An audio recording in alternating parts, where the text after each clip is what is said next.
Nagdemra union BNP ও এর অঙ্গ সংগঠনের উদ্যোগে পথসভা ও গণমিছিল অনুষ্ঠিত হয়েছে আজ ১২ জুলাই ২০২৫ বিকাল ৩ ঘটিকায়।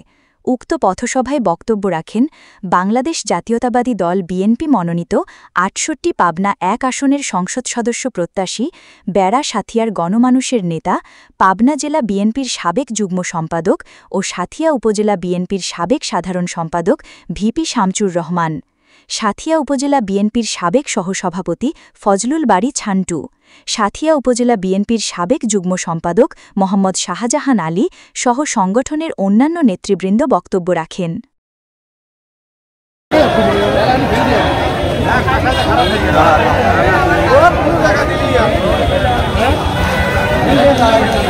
কথা বাড়াবো না, আমি আপনাদের কাছে বিশেষভাবে অনুরোধ রাখবো, আপনাদের সমর্থনের উপরে এই সবকিছু ভালো দেখাতে পারেন।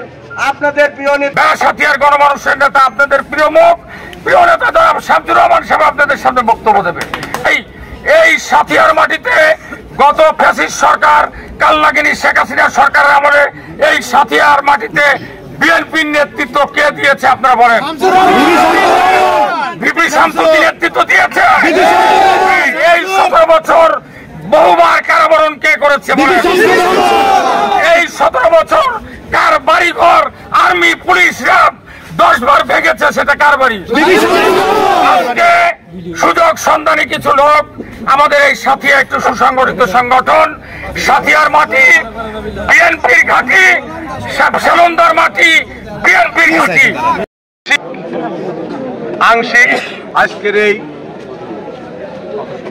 পথসভার এবং গণমিছিল এবং পথসভার সম্মানিত নেতৃবৃন্দ এবং সাথিয়া উপজেলার বিভিন্ন পর্যায়ের নেতৃবৃন্দ এবং এর এলাকাবাসী, আসসালামু আলাইকুম রহমতুল্লাহি ওয়া বারাকাতুহু। আমি বাংলাদেশ জাতীয়তাবাদী দলের প্রতিষ্ঠাতা চেয়ারম্যান শহীদ রাষ্ট্রপতি জিয়াউর রহমান এবং ১৯৭১ সালে জাতি যখন দিশেহারা সেই মুহূর্তে বাংলাদেশের সমস্ত নেতারা ভারত গিয়ে আশ্রয় নিয়েছিলেন। তখন আপনাদের প্রিয় নেতা শহীদ রাষ্ট্রপতি জিয়াউর রহমান স্বাধীনতার ঘোষণা করেন চট্টগ্রাম কালুরঘাট বেতার কেন্দ্র থেকে। আমার কথা ঠিক? সংগ্রামী সাথী বন্ধুরা আমার, উনি স্বাধীনতার ঘোষণায় শুধু করেন নাই, উনি সেক্টর কমান্ডার ছিলেন, রণাঙ্গনের মুক্তিযোদ্ধা ছিলেন এবং সরকারি খেতাবপ্রাপ্ত বীরোত্তম উপাধি লাভ করেন। সংগ্রামী সাথী বন্ধুরা আমার, আমরা দেখেছি স্বাধীনতা উত্তর, আমরা দেখেছি দুর্ভিক্ষ, হাহাকার, রাজধানী, চুরি ডাকাতি আমরা দেখেছি। সংগ্রামী সাথী বন্ধুরা আমার, সেই সাথে দেখেছি মাত্র কয়েক বছর পরে শহীদ রাষ্ট্রপতি জিয়াউর রহমান বাংলাদেশের ক্ষমতায় অধিষ্ঠিত করলেন। বাংলাদেশে উনি আসার পরে, শহীদ রাষ্ট্রপতি জিয়াউর রহমান আসার পরে বাংলাদেশে চুরি নাই, ডাকাতি নাই, রাজধানী নাই, বুভুক্ষ হাহাকার নাই, ক্ষুধার্ত মানুষ খুঁজে পাওয়া যায় নাই। সংগ্রামী সাথী বন্ধুরা আমার, আমরা দেখেছি, আমি ১৯৭৯ সালে জাতীয়তাবাদী ছাত্র দলে আমি যোগদান করি, আমি তখন থেকেই দেখেছি শহীদ রাষ্ট্রপতি জিয়াউর রহমান বাংলাদেশের সর্বপ্রথম বাংলাদেশে ইরিগেশন প্রজেক্ট চালু করলেন। ইরিগেশন প্রজেক্ট চালুর মধ্য দিয়ে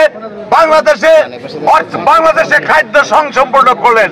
আমরা দেখেছি অর্থনৈতিক মুক্তির জন্য বাংলাদেশে ৩৭৫ জন গার্মেন্টস শিক্ষিত লোককে জাপান এবং কোরিয়ায় পাঠিয়ে গার্মেন্টস শিল্পকে প্রতিষ্ঠিত করার জন্য। সংগ্রামী সাথী বন্ধুরা আমার, আমরা দেখেছি শহীদ রাষ্ট্রপতি জিয়াউর রহমান বাংলাদেশে ম্যান পাওয়ার চালু করেছিলেন। বাংলাদেশের কোটি কোটি গরিব মানুষ, লক্ষ লক্ষ গরিব মানুষ বিদেশ গিয়ে সেখানে শ্রম ঘাম ফেলে বাংলাদেশে টাকা পাঠায়। এটাও শহীদ রাষ্ট্রপতি জিয়াউর রহমান প্রতিষ্ঠিত করেছিলেন। আমরা দেখেছি জাতিসংঘ মিশনে শহীদ রাষ্ট্রপতি জিয়াউর রহমান লোক পাঠিয়েছে। এর মধ্য দিয়েই বাংলাদেশের অর্থনৈতিক মুক্তি এবং বাংলাদেশের অর্থনৈতিক মুক্তির জন্য উনি কাজ করেছেন। এজন্যই আমি বিএনপি করি। সংগ্রামী সাথী বন্ধুরা, আমরা দেশটা স্বাধীন করেছিলাম আমাদের লোকরা দেশটা স্বাধীন করেছিল এই চুরি ডাকাতি ভুভুক্ষ মানুষ না খেয়ে থাকবে কচু গেছি খাওয়ার জন্য না। তাই আমরা দেখেছি এই বিগত সমসাময়িক রাজনৈতিক বিষয় নিয়ে আমি দুই একটা কথা বলবো। বিগত কিছুদিন আগে একটা সরকার ছিল, সেই সরকারের সময় আমার বাড়ি এই বিজেপি, র্যাব, পুলিশ আমার বাড়ি 3 বার করে ভেঙেছে। তাই অত্যন্ত দুঃখের সাথে বলতে হয় এই সরকারের পতনের 3 মাস আগেও আমাকে গ্রেফতার করা হয়। আমার বাড়ির সামনে 25-30 রাউন্ড গুলি ব্যবহার করে ওই টুকু সাহেবের ছেলে।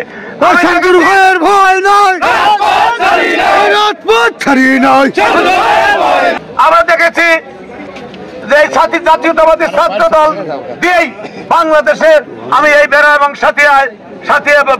সাথিয়ায় বিএনপিকে প্রতিষ্ঠিত করেছিলাম। বিএনপিকে প্রতিষ্ঠিত করেছি জীবনের ঝুঁকি রেখে, জীবনের মায়া ত্যাগ করে। এখনো অনেক কেস আছে, সেই হাজত খাটেছি, জেল খেটেছি বহুবার জীবনে, খেটেছি বহুবার জীবনে। তাই আমরা একটু নীরব ছিলাম। আমরা দেখেছি যে এই নির্বাচন এলাকায় অনেক লোক এসে প্রার্থী সাজার চেষ্টা করতেছে। ইনশাল্লাহ বলতে পারি আমাদের বিএনপির প্রতিষ্ঠাতা চেয়ারম্যান, ওনার ছেলে বিএনপির ভারপ্রাপ্ত চেয়ারম্যান জনাব তারেক রহমান বলেছেন 3টে ক্রাইটেরিয়া দিছে। একটা ক্রাইটেরিয়া হলো জনপ্রিয়তা যার বেশি সে নমিনেশন পাবে। এ ব্যাপারে কি আমি পেতে পারি? সংগ্রামী সাথী বন্ধুরা, আমার উনি আরেকটা ক্রাইটেরিয়া দিয়েছেন জেল খেটেছে কতবার, হাজত খেটেছে কতবার। এ বিষয়ে কি আমি আপনাদের কাছে নমিনেশন পেতে পারি? আপনাদের সাথে ইনশাল্লাহ রাজনীতিতে বহুদিন ছিলাম, আছি এবং থাকবো। আগামীতেও যদি এবছর বিএনপি সরকার গঠন করার পরেও যদি আবার কোনোদিন বিএনপি যদি ফল্ট করে, তখনও আপনাদের সাথে করে নিয়েই সেই সরকারের বিরুদ্ধে যুদ্ধ করব, যে সরকার বিএনপির সাথে লড়াই করে। তাই বিএনপি 1979 সালে এসএসসি পাশ করার পরেই শহীদ রাষ্ট্রপতি জিয়াউর রহমানের হাত ধরে এবং মির্জা আব্দুল আওয়াল সাহেবের হাত ধরে বিএনপিতে আসি এবং বিএনপিকে প্রতিষ্ঠিত করি রণাঙ্গনের মধ্য দিয়েই। তাই আপনাদের কাছে বিশেষ আকুল আবেদন থাকবে, এই যারা নতুন মুখ, যারা এখন বিয়ে করতে আসছে, তাদেরকে আপনারা প্রশ্রয় দিবেন না। সবাই তারেক রহমান অনেক চিন্তা করে, অনেক ভাবনা করে ইনশাল্লাহ এই নির্বাচন এলাকায় কে জয়ী হতে পারে তাকেই নমিনেশন দিবে।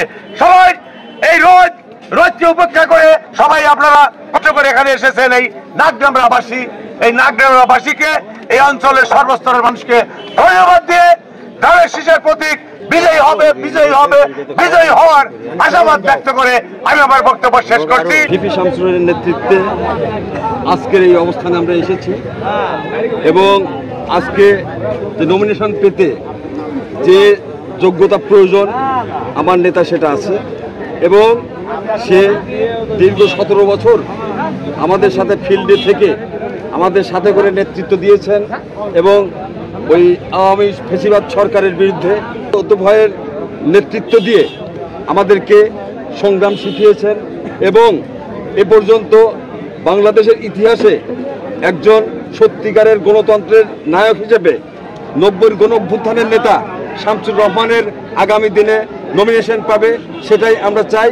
তৃণমূলের নেতাকর্মীগুলো সেইগুলি চায় এবং যদি তৃণমূলের নেতাদের আপনারা ভালোবাসেন, তৃণমূলের নেতাদের কথা যদি আপনারা শোনেন, তাহলে ভিপি শামসুর রহমানকে আগামী দিন নমিনেশন দিতে হবে এবং আমি দৃঢ়ভাবে বিশ্বাস করি যে আগামী দিনে একমাত্র ব্যক্তি ভিপি শামসুর রহমান এখান থেকে নির্বাচিত হবে, অন্য কেউ না।